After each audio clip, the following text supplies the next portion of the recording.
찬양의 그 노랫말 가운데 죽으면 죽으리다 그 에스더의 신앙 고백이 굉장히 의미심장하게 우리 마음속에 이렇게 와 닿는 것 같습니다.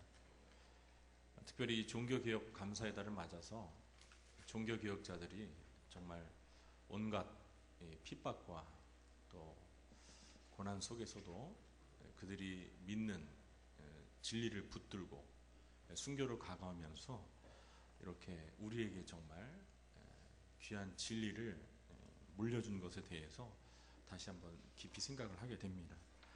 저와 여러분도 이렇게 하나님의 진리를 위해서 우리의 한 목숨을 바칠 수 있는 그런 용기와 담대함이 있게 되기를 주님의 이름으로 축원합니다. 우리 곁에 계신 분들과 함께 인사 나누겠습니다. 아까 그 가사말 가운데 맞는지 모르겠는데요, 근심하지 말라 그런 가사가 없었습니까? 걱정하지 말라. 네네. 걱정하지 말라. 그게 제 마음에 딱 와닿네요. 우리 곁에 계신 분들과 함께 인사 나누겠습니다. 격려 인사로 걱정하지 마세요. 자, 우리 주님이 여러분과 함께 하시는 줄 믿으시기 바랍니다. 자, 예배하는 이 순간만큼은 우리 삶의 근심과 걱정, 염려 다 내려놓으시고 오직 주님께 또 주님의 말씀에 집중하시게 될 때 하나님께서 저와 여러분의 마음속에 은혜와 평안을 가득 부어주시기를 주님의 이름으로 축원합니다. 아멘. 이 종교개혁의 정신을 대표하는 슬로건은 5가지가 있습니다. 우리는 3가지를 지금 함께 나누고 있는데, 먼저 오직 성경, 두 번째는 오직 은혜, 그리고 세 번째는 오직 믿음, 그리고 오늘과 또 다음 주에 저녁에 살펴볼 이 오직 그리스도, 그리고 오직 하나님의 영광, 이것이 종교개혁의 정신을 대표하는 5가지 슬로건입니다. 우리가 10월 첫째 주, 둘째 주, 셋째 주 이렇게 3주에 걸쳐서는 오직 성경, 오직 은혜, 오직 믿음 이렇게 주일 이름으로 삼고 또 설교를 통해서 그 슬로건이 담고 있는 말씀을, 교훈을 이렇게 살펴보고 있습니다. 나머지 2개, 오직 그리스도, 오직 하나님의 영광은 주일 저녁 이번 주와 다음 주에 걸쳐서 살펴보려고 합니다.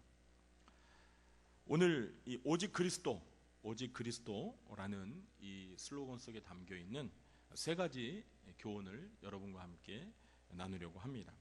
먼저 첫째로, 오직 그리스도는 오직 예수 그리스도만이 하나님과 사람 사이에 유일하신 중보자임을 가르쳐 줍니다. 이 중보자란 하나님과 인간 사이의 관계를 이어주고 관계를 화목시켜 주는 역할을 하는 자입니다. 오늘 말씀에서 성경은 하나님과 인간 사이에 중보자가 누구라고 가르쳐주고 있죠? 그렇습니다. 예수, 오직 예수입니다.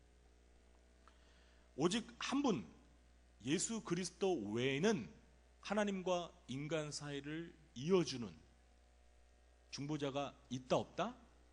없다는 거예요. 하나님은 한 분이시오. 또 하나님과 사람 사이에 중보자도 몇 분이시니? 한 분이시니 곧 사람이신 그리스도 예수라. 이것이 바로 성경이 말하는 진리입니다. 그렇습니다. 예수님만이, 예수 그리스도만이 우리의 유일한 중보자이십니다. 그러므로 예수님은 우리의 중보자로서 자신의 몸을 화목 제물로 십자가에서 희생하심으로 하나님과 이 죄인이었던 우리와의 그 죄로 인한 단절된 관계를 어떻게 했어요?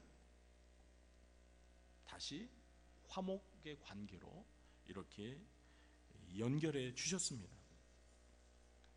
그러므로 우리는 오직 예수 그리스도만을 통해서 하나님께 나아갈 길이 활짝 열리게 된 것입니다. 그리고 우리는 중보자이신 예수 그리스도를 통하여 하나님께 나아갈 뿐만 아니라 예수 그리스도의 이름으로 하나님 아버지께 기도합니다. 물론 예수님께도 기도할 수가 있지만은요. 자, 그런데 로마 가톨릭에서는 하나님과 사람 사이에 예수 그리스도 말고도 많은 중보자적인 존재를 만들어 놓고 있다는 사실입니다. 오늘 이 시간에, 오늘 이 시간뿐만 아니라 10월 한 달 동안 이 카톨릭, 천주교에 대한 많은 비판적인 이야기를 하게 됩니다. 혹시 여러분들 가운데 이 천주교에 대해서 좋은 이미지를 그동안 가지고 계신 분들이 계시다면 실망시켜드려서 죄송합니다. 혹시 여러분들 가운데 이 교황을 굉장히 존경하신 분이 계시다면 이제 그 환상이 깨지게 될 것입니다. 네. 뭐 천주교 신자들은 그래요. 뭐 개신교는 우리 작은 집이고 자기네들이 큰 집이라고 이렇게 말하면서 그런 말 많이 하죠. 그러면서 뭔가 자신들의 우위성을 이렇게 주장을 하면서 사실 천주교 신자들이요, 이 개신교를요 굉장히 사실 우습게 여깁니다. 그런데 사실은 참 이 캐톨릭 천주교가 너무나 문제가 많아요. 그래서 뭐 악의적인 비판을 하려고 하는 것이 아니고 성경에 입각해서, 진리에 입각해서 로마 카톨릭 천주교가 가지고 있는 그런 비진리적인 요소들, 이단적인 그런 교리들에 대해서 오늘 이 시간 정당한 비판을 하려고 합니다. 천주교에서는 이렇게 예수 그리스도 말고 또 다른 중보자적인 인물이 있는데 가장 대표적인 인물이 누구일까요? 네? 그렇죠. 마리아입니다. 성모 마리아. 천주교에서 가장 강력한, 예수님을 제외하고 가장 강력한 중보자는 바로 마리아입니다. 이 카톨릭의 주교 중에 어떤 주교는요, 심지어 삼위일체 말고 기독교 2000년의 가장 중요한 교리 가운데 하나인 성부와 성자와 성령이 한 하나님이시다라는 이 삼위일체 말고 여기에다가 마리아를 끼워 넣어서 성부와 성자와 성령과 성모, 이렇게 사위일체를 주장한 주교가 있었어요. 얼마나 천주교 신자들에게 있어서 이 성모 마리아가 차지하는 비중이 얼마나 이렇게 컸으면 감히 2000년 기독교의 근본 교리를 허무는 사위일체를 주장한다. 물론 로마 카톨릭 신부들이나 뭐 교황 전체가 그런 주장을 했다는 게 아니에요. 일부 좀 정신이 온전하지 못한 주교가 그런 황당한 주장을 한 적이 있습니다. 카톨릭에서는요, 이 마리아를 가리켜서 하나님의 어머니라고 부릅니다. 왜요? 예수님의 어머니였죠? 예수님이 누구시죠? 삼위일체 하나님 가운데 성자 하나님이시잖아요. 그러니까 마리아가 예수님의 어머니이면 마리아는 곧 하나님의 어머니예요. 하나님보다 더 높으신 분 같아요. 또 마리아는 원죄가 없이 태어났다라고 가르칩니다. 인간은 모두가 아담의 후손으로 태어날 때부터 원죄를 안고 태어났는데 마리아는 원죄 없이 태어났다라고 말합니다. 또 마리아는 평생 동안 어떤 종류의 죄도 짓지 않았다고 평생 무죄설을 주장합니다. 또한 천주교에서는 마리아의 평생 처녀설을 주장해요. 마리아는 동정녀였죠. 그런데 마리아는 예수님을 낳고 난 후에 아이를 낳지 않았다라고 이렇게 주장하는 거예요. 그렇기 때문에 마리아는 평생 처녀였다. 그러면 우리는 복음서에서 예수님에게 4명의 남동생과 최소한 2명의 여동생이 있다라는 기록을 보게 되죠. 그죠? 그럼 이건 뭐냐? 천주교에서는 어떻게 해석하냐면 그것은 마리아의 친자식이 아니라 마리아의 친척, 그러니까 예수님에게 사촌 정도에 가까운 친척들이었다, 이렇게 말하는 거예요. 마리아를 이렇게 아주 하나님의 어머니로서 떠받들다 보니까 이런 황당무계한 주장을 교리적으로 만들어서 그렇게 믿고 있는 겁니다. 그뿐만이 아닙니다. 천주교에서는 마리아 승천설도 주장하고 있어요. 이게 무슨 말이에요? 마리아가 예수님처럼 죽음을 경험하지 않고 하늘로 승천했다는 거예요.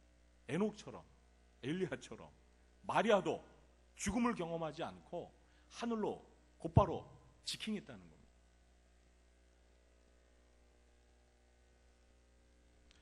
또한 오늘날 가톨릭에서는 마리아가 하늘로 승천한 후에 하늘의 여왕으로 추대되었다라고 이렇게 주장합니다. 어떻습니까, 여러분? 제가 말씀드린 이 이야기는 로마 가톨릭 교리서에 나오는 교리예요, 교리. 교리가 무엇입니까? 그들이 믿는 신앙 고백이에요. 이 마리아에 관련된 이 교리들 성경적입니까? 어때요? 정말 마리아가 원죄 없이 태어나고 평생 동안 죄를 짓지 않았고 평생 처녀로 살았고 그리고 예수님처럼 죽음을 경험하지 않고 하늘로 승천했으며 그리고 하늘의 여왕으로 추대되었습니까?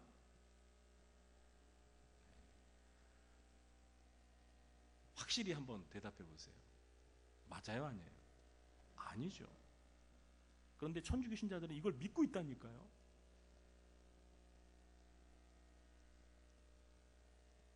한번 여러분 주변에 천주교 신자들에게 한번 물어보세요. 마리아에 대해서.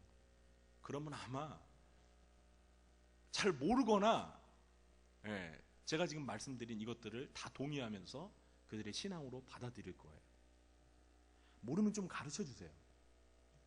가르쳐 주세요. 아니, 당신네들 마리아에 대해서 이러한 교리를 가지고 있는데 그동안 몰랐었어요? 그러면서 모르면 한번 물어보세요. 성경에 정말 마리아에 대해서 그러한 가르침이 있냐고. 의외로 있잖아요. 천주교 신자들이 잘 몰라요. 자기들의 교리에 대해서 잘 몰라요. 무지해요. 우리 개신교 신자들만큼 천주교 신자들이 이 성경을 잘 알지 못합니다. 그렇기 때문에 좀 정확히 말씀에 근거해서 가르쳐 줄 필요가 있어요. 물론 이 가톨릭에서는 마리아를 신처럼 숭배한다라고 절대 말하지 않습니다, 여러분. 여러분 그렇게 말했다가는요 천주교 신자들한테 혼나요. 천주교에서 어느 누구도 교황이든 뭐 추기경이든 뭐 신부든 천주교 성도들 가운데 어느 누구도 우리는 마리아를 신처럼 그렇게 믿거나 받드는 것이 아니다라고 말해요. 그러니까 우리가 말 실수해서는 안 됩니다. 그들은 뭐라고 말하냐면 우리는 마리아를 예수님의 어머니로서 공경한다, 이렇게 말해요. 공경한다. 그런데 한번 그들이 마리아를 어떻게 공경하고 있는지 한번 우리가 살펴볼까요? 잘 아시다시피 천주교에서는 이 성당에 가면 그 입구에 무슨 상이 있어요? 마리아 상이 있잖아요. 그죠? 마리아 상을 만들어 놓고, 자, 상만 만들어 놓는 게 아니라 그 앞에 가서 뭘 하죠? 기도를 해요, 기도를.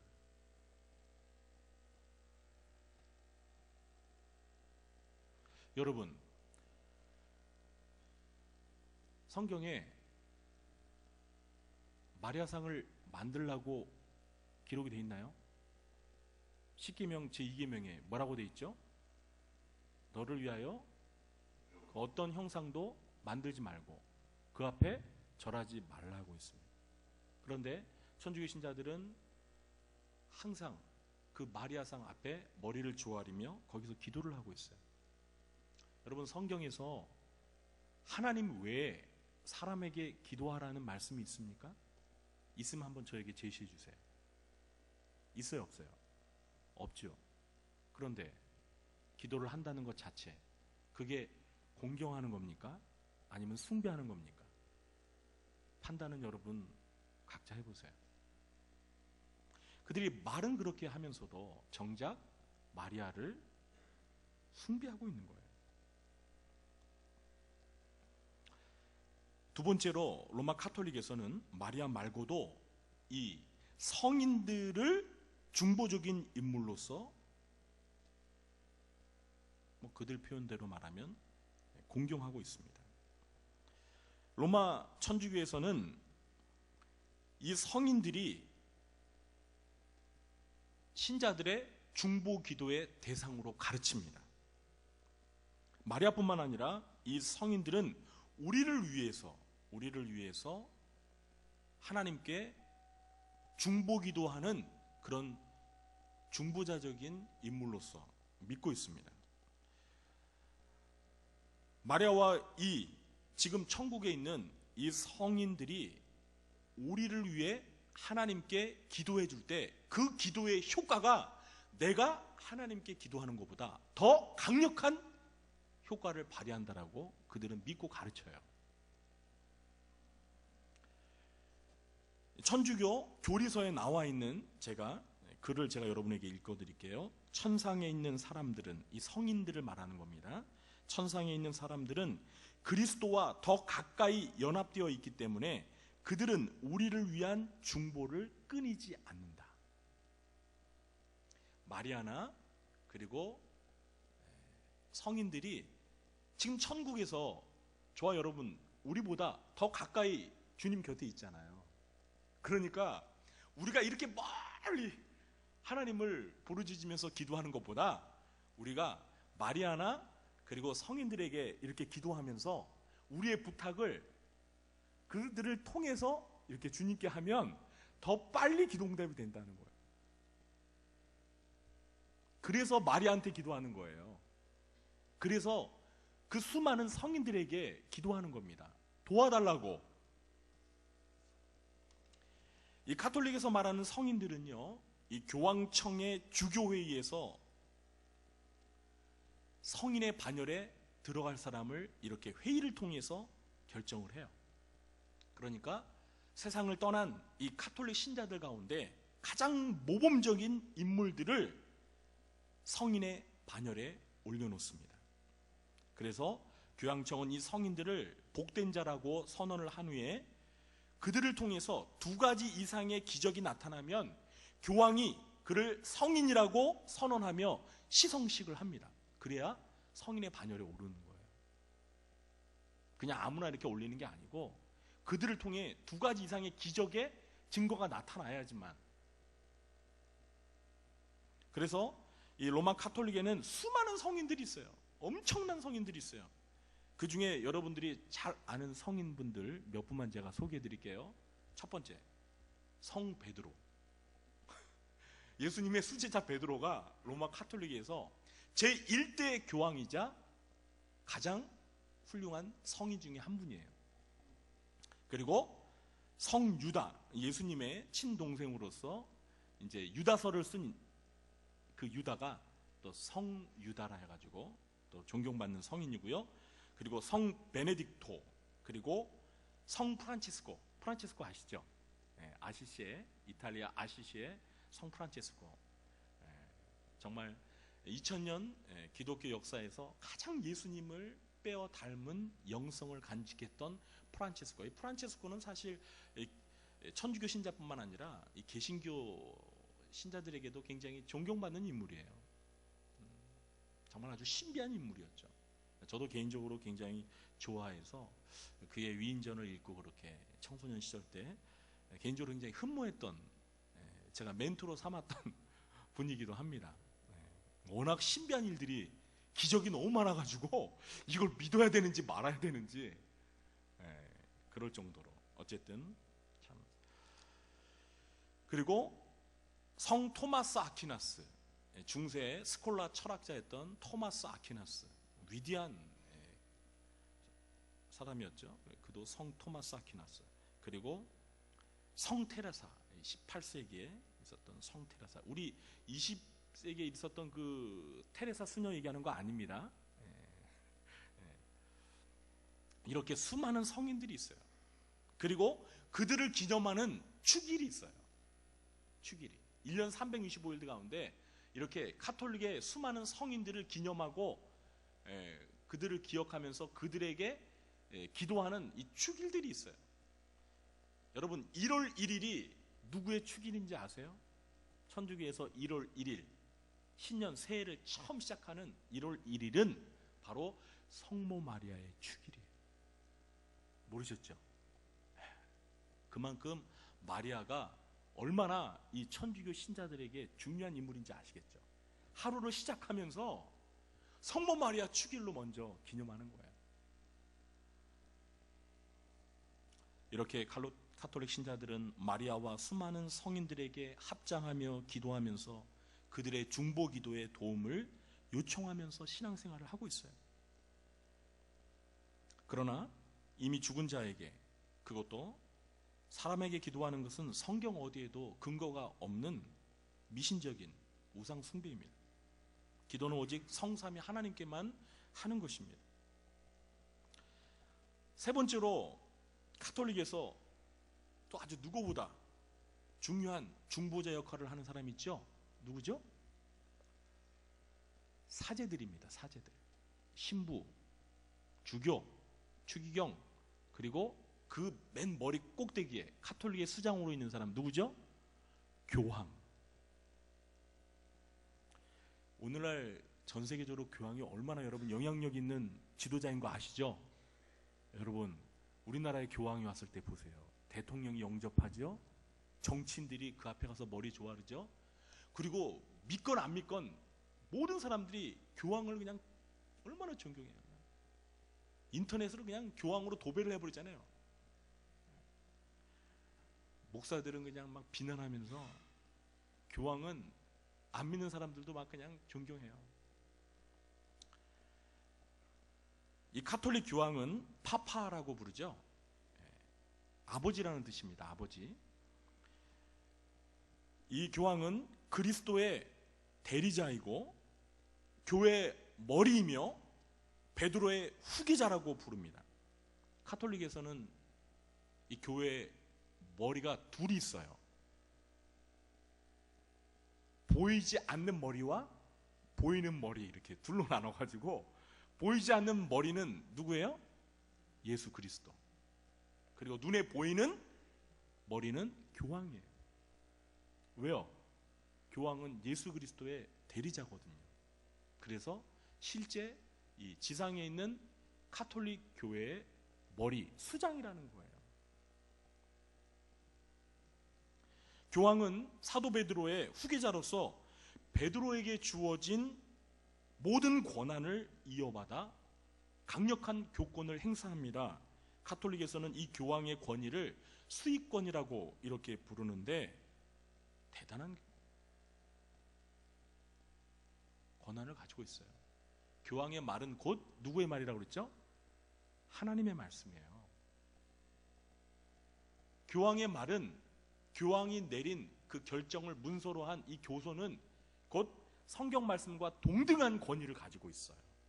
그래서 교황이 하나님의 말씀, 이미 66권 성경과 다른 이야기를 하더라도 그것은 성경과 똑같은 권위를 가지고 영향력을 발휘합니다. 그러니까 그렇게 많은 잘못된 교리가 다 하나님의 말씀과 동등한 권위를 가지고 신자들에게 영향력을 행사하는 거예요. 그들은 교황은 무효하다라는 교황 무효소를 주장합니다. 제1차 바티칸 공의에서 교황 비오 9세는 1870년 7월 13일 날 교황의 무효성을 선언했어요. 그러나 이것은 이미 1200년대에 교황의 무효성을 주장하는 그런 움직임들이 있었어요. 자, 교황의 무호성을 기록하고 있는데요. 이거 공식적인 교리 문서에 나오는 겁니다. 들어보세요. 로마 교황이 권위를 가지고 말할 때, 즉 그가 모든 그리스도인들의 목자와 교사로서 자기의 직무를 수행할 때 그는 전 교회가 받아들여야 하는 신앙 교리 또는 도덕들을 규정한다. 이때의 교황은 복된 베드로 안에서 약속하신 하나님 때문에 무호하며 결과적으로 로마 교황이 내린 정의들은 변경할 수가 없다.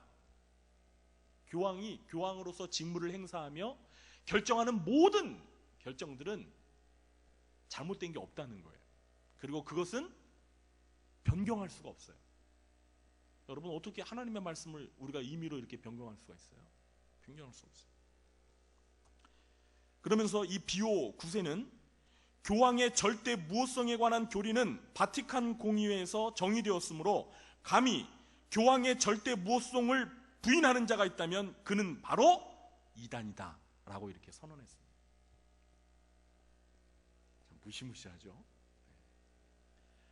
저는 이 교황 무호성을 받아들일 수 없습니다. 저는 이단이 된 거예요. 지금 이 순간 천주교 신자들에게서 저는 이제 이단이 된 거예요. 그러나 오직 그리스도라는 이 슬로건에는 그 누구도 하나님과 사람 사이에 중보자가 될 수가 없습니다. 마리아든 성인이든 교황이든 우리 예수 그리스도의 그 중보자의 자리를 대체할 수가 없다는 것입니다. 둘째로, 오직 그리스도는 예수님만이 구원의 유일한 길임을 가르쳐줍니다. 예수 그리스도를 떠나서도 구원이 가능하다는 이 종교다원주의가 있죠. 종교다원주의는 꼭 기독교의 예수 그리스도를 믿지 않아도 다른 종교를 잘 신봉해도 하늘나라 천국에 갈 수 있다는 주장입니다. 종교개혁 이전에 이미 르네상스 입문자로서 서정 시인이었던 페트라르카라는 사람이 이러한 종교다원주의적인 주장을 이미 펼쳤고요. 당시 르네상스의 지성인들은 이 자연 속에도 하나님의 구원적인 진리가 드러나 있다. 그러므로 그리스도 말고도 그러한 자연적인 진리를 통해서 하나님께 또 하늘나라 천국에 도달할 수 있다라고 이렇게 믿고 가르쳤습니다. 자, 그러나 성경은 무엇이라고 우리에게 가르쳐주고 있죠? 사도행전 4장 12절에 보니까 다른 이로서는 구원을 받을 수 없나니 천하 사람 중에 구원을 받을 만한 다른 이름을 우리에게 주신 일이 없음이라 하였더라. 자, 예수님의 주장을 직접 들어보겠습니다. 예수님은 요한복음 14장 6절에서 뭐라고 말씀하셨죠? 예수께서 이르시되 내가 곧 길이요 진리요 생명이니 나로 말미암지 않고는 아버지께로 올 자가 있다 없다? 없다. 이 말은 예수님만이 하나님 아버지께 이르는 유일한 길, the way라는 거예요. 하나님 아버지께 갈 수 있는 길이 이렇게 많다는 게 아니에요. 오직 한 길밖에 없어요. 예수 그리스도 외에는 없는 거예요. 종교다원주의자들이 주장하는 표어가 있죠. 속담. 뭐로 가도 서울로 가면 된다. 맞아요. 서울로 가는 길은 많습니다. 중부고속도로, 경부고속도로 뭐 다양해요. 그러나 천국에 이르는 길은 오직 예수 그리스도 외에는 없는 줄 믿으시기 바랍니다. 그런데 오늘날 천주교 보세요. 다른 종교들과 이렇게 사이좋게 지나면서 종교 통합을 시도하잖아요. 종교다원주의가 천주교에서 시작된 거예요, 여러분. 오늘날 천주교에서는요, 다른 종교에서도 얼마든지 구원이 있다라고 주장하고 있어요. 이 칼 라너라는 아주 위대한 카톨릭의 신학자가 이 종교다원주의의 신학적인 틀을 만들면서 오늘날 얼마나 강력한 영향력을 끼치고 있는데요. 처음 들어보셨죠? 칼 라너.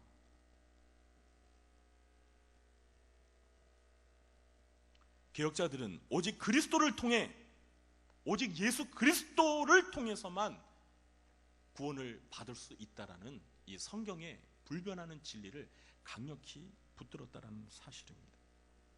오늘 한국 교회 안에 WCC 종교다원주의 신학이 그 안에 있어요. 그래서 우리 교단 또 한국의 보수적인 교단들이 그렇게 부산에서 WCC 총리가 열렸을 때 극구 반대하면서 데모를 했던 겁니다.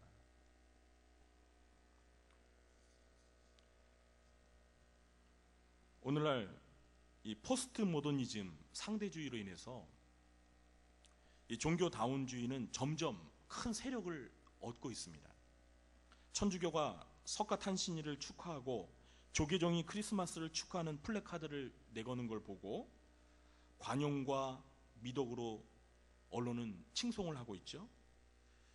주요 일간 신문에는 이런 타이틀이 걸렸습니다. 하나님이 절에 가시고 부처님이 교회 갈 때 비로소 평화 공존의 길이 열릴 것이다 라고 이렇게 언론은 또 기사를 내고 있습니다.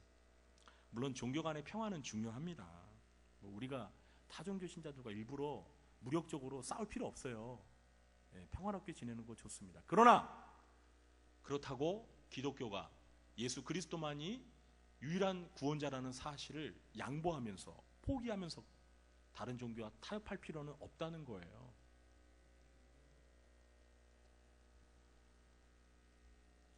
그렇게 기독교를 부정하면서 다른 종교와 사이좋게 지내서 얻는 게 뭐가 있는데요?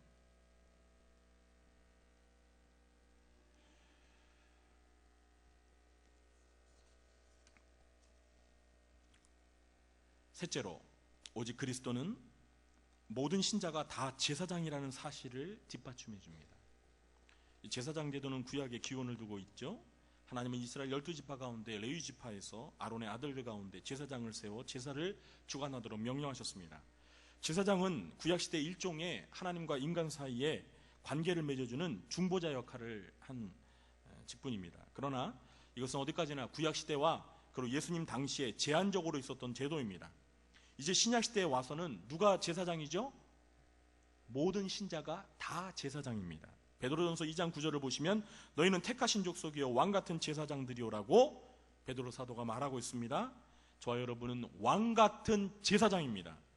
베드로전서 2장 5절에 보면 너희도 산돌같이 신령한 집으로 세워지고 예수 그리스도로 말미암아 하나님이 기쁘게 받으실 신령한 제사를 드릴 거룩한 제사장이 될지니라. 요한계시록 1장 6절에 보면 그의 아버지 하나님을 위하여 우리를 나라와 제사장으로 삼으신 그에게 영광과 능력이 세세토록 있을지어다. 아멘. 이제 믿는 자들 가운데 일부의 소수의 사람들이 제사장인 시대는 이미 지나갔어요. 모든 신자들이 다 하나님 앞에서 왕같은 제사장이에요. 이 성경의 진리를 발견하고 주장한 사람이 바로 루터입니다. 그래서 루터의 이 주장을 만인 제사장설이라고 하잖아요. 정확하게는 사실 만인이 아닙니다. 전신자 제사장설이라고 하지 말아요. 저는 그렇게 표현합니다. 만인인 건 모든 사람인데 믿지 않는 모든 사람도 다 제사장이에요. 모든 신자가 제사장이죠. 그래서 이 전신자 제사장설, 이것을 바로 루터가 주장했습니다. 그런데 중세 카톨릭에서는 지금도 마찬가지예요. 카톨릭에서는, 천주교에서는 누가 제사장인 줄 아세요? 신부가 제사장이에요. 사제들, 교황, 추기경, 신부, 이런 사람들이 제사장이에요. 그래서 신부를 가리켜서 뭐라고 부르죠? 사제라고 부르잖아요. 사제. 이 사제라는 말 거꾸로 해보세요. 뭐예요? 제사예요, 제사. 신부가 제사장이라는 거예요. 신부가 오늘날도 천주교에서는 제사장이라는 것을 단적으로 증명하는 그들의 제도가 있어요. 그게 무엇일까요? 고해성사입니다. 고해성사. 천주교에서는요, 죄를 사함받기 위해서는 반드시 누구를 찾아가야 돼요? 신부를 찾아가서 신부 앞에서 자기의 죄를 낱낱이 고하면서 고해성사를 한 후에 신부가 너의 죄가 사해졌노라, 이렇게 죄사함을 선포해야지만 죄가 사해지는 거예요. 원죄는 그들이 영세를 받으면서 다 사함을 받습니다. 그러나 이 세상에서 살아가면서 짓는 자범죄는 신부에게 반드시 고해를 함으로 사함을 받는 거예요. 그런데 이 신부가 죄의 사함을 어떻게 해주냐? 죄를 딱 들어보는 거세요. 고해성사를 들어보고 그 죄의 경중에 따라서 당신은 헌금을 하십시오, 당신은 자선을 하십시오, 당신은 또는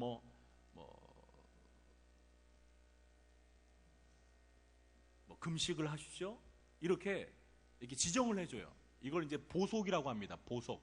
이 보속이 뭐냐면 죄에 대한 일종의 벌이에요. 그런 것들을 해야지만 죄가 온전히 사함받는 거예요. 이걸 누가 결정해줘요? 신부가 하는 거예요. 신부가.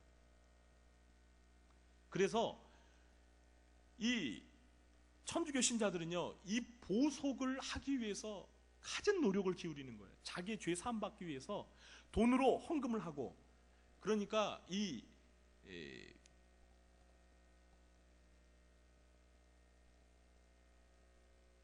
갑자기 생각이 안 나네.